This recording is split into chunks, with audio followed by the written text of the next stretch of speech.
Hey, so I wanted to go into detail on how I became the sexy hunk that I am now. So, how did I lose all that weight in such a short amount of time?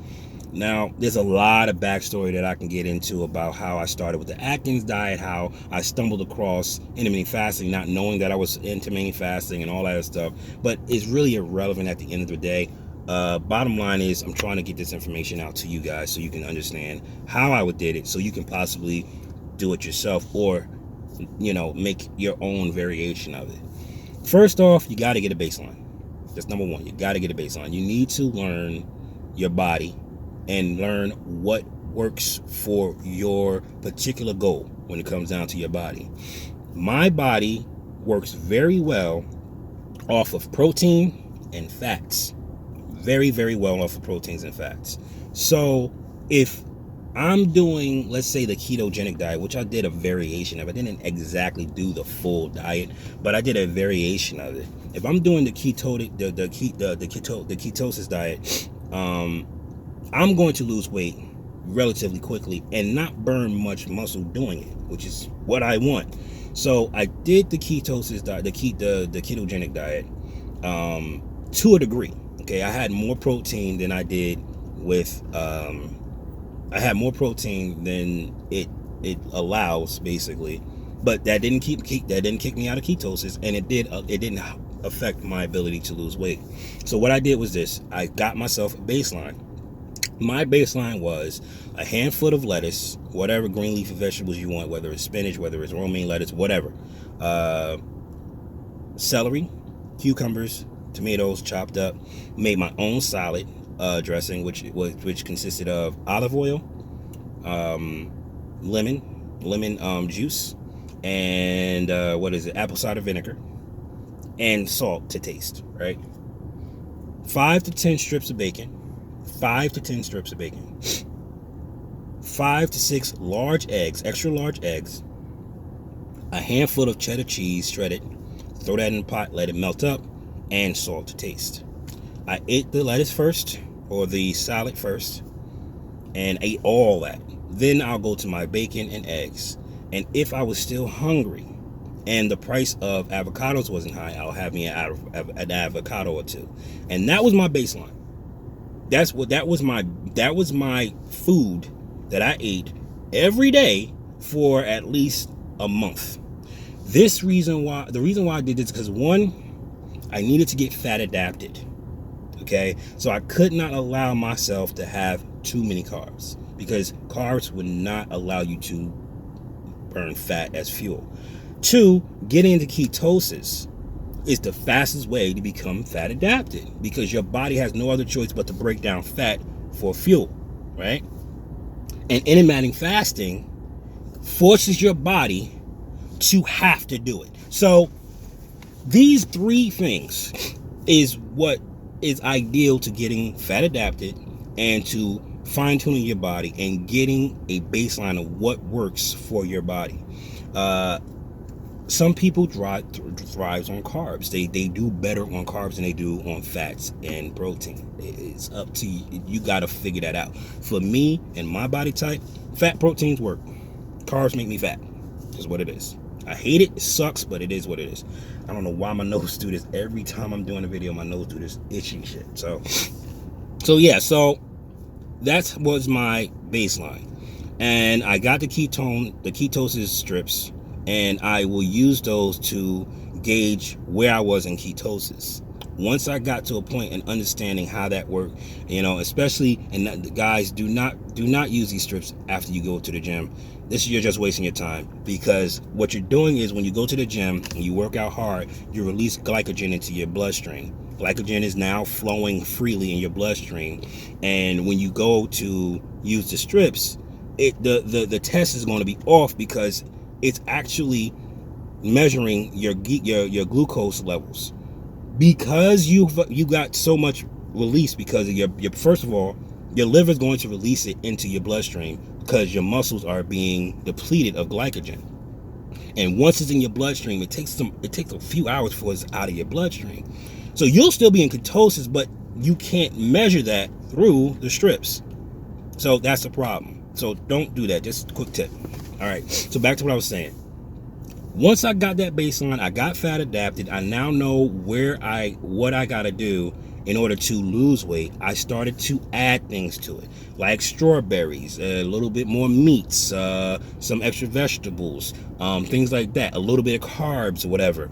I started adding things, and I started to gauge how that affected my ketosis levels. Depending on how far down the color chart that I go will determine whether I adopted that to my diet or just said no. So I found out through that test, and it took me about a month to figure this out. I found out through that test that I'm okay with strawberries and I'm okay with peanut butter. I can do peanut butter to a certain degree. Like I can have me a decent amount of peanut butter and strawberries throughout the day, and it won't affect my ketosis levels too much.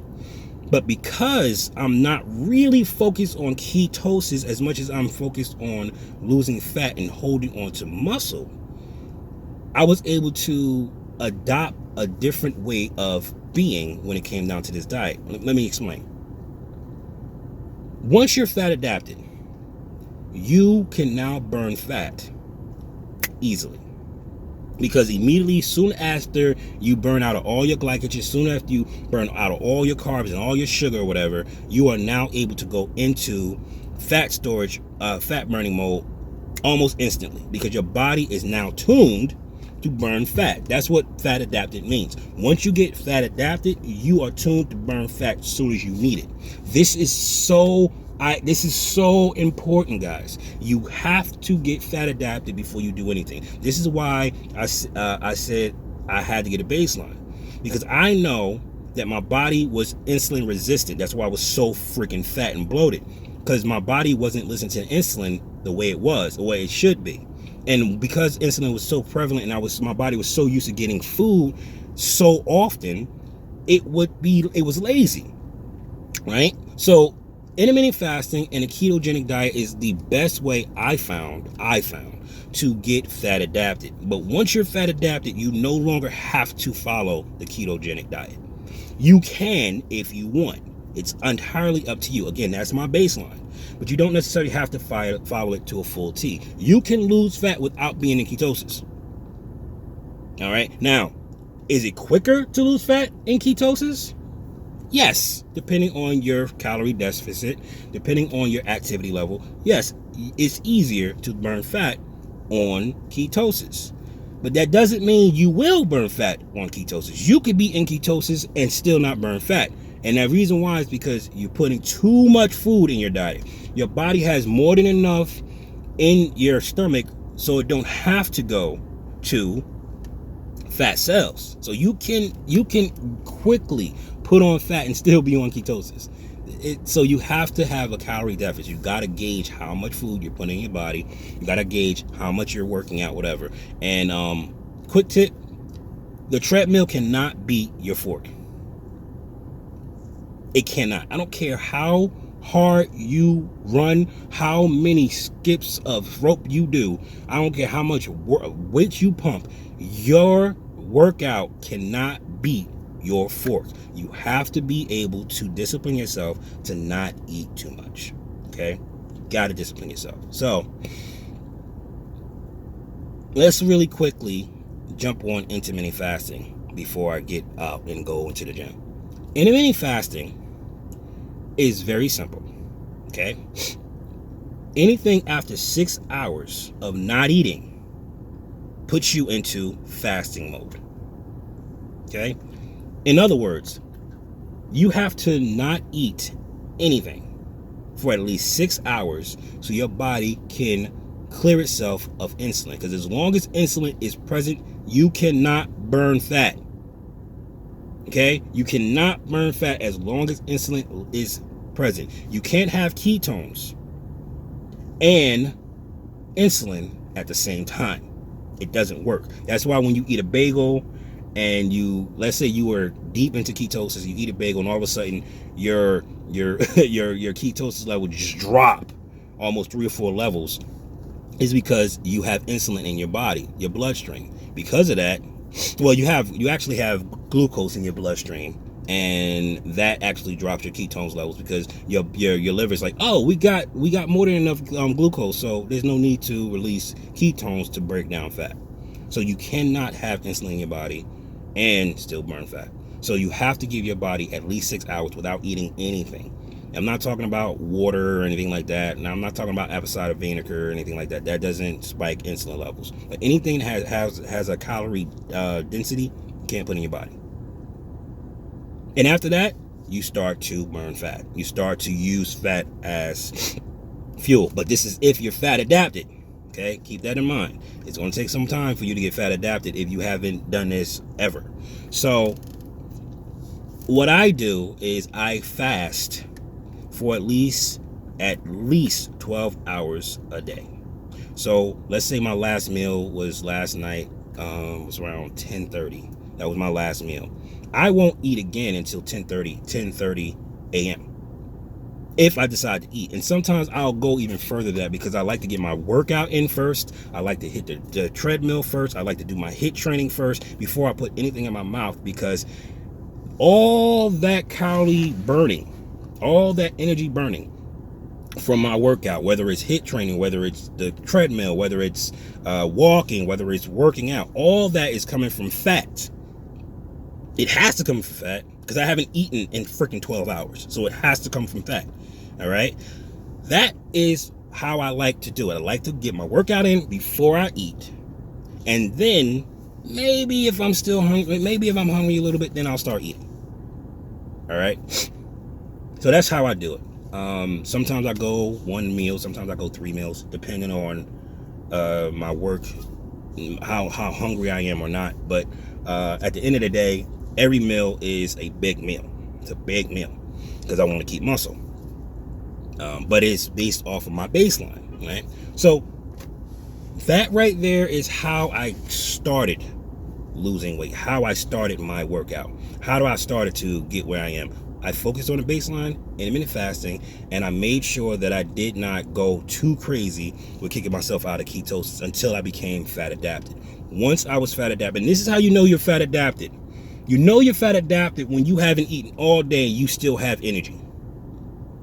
That's how you know you're fat adapted. When you don't have no food, you haven't eaten all day, you're not thinking about food, you're not focused on the food, your goddamn mind is laser sharp, and you do not want or need to eat, and you still have energy. That's when you know you're fat adapted. Until then, you have not became fat adapted.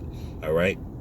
It took me about 2 months to become fat adapted, fully fat adapted, where I wasn't starving for food at the 11 hour mark or the 10 hour mark. I wasn't starving for food. Even though I was hungry, I knew that it was not a necessity to eat, so I didn't eat. But that's how you know you're fat adapted, when you don't need to eat, you forget to eat. That's when you know you're fat adapted. So hopefully this video helps. Please forgive me with this stupid ass nose itching and stuff like that. I don't know why my nose do this. It does this every goddamn video. So hopefully that helps. Hopefully it does give you an idea of how to start yourself with a baseline, intermittent fasting, and all that good stuff. There's tons of information on YouTube about how to intermittent fast, different type of diets, 1 meal a day, 3 meals a day, a block of eating, eat from 8 hours. You have an 8-hour block. It's so much information out there. This is just to get you started. Okay. So this is Gary Lamb signing off. You guys have a good one.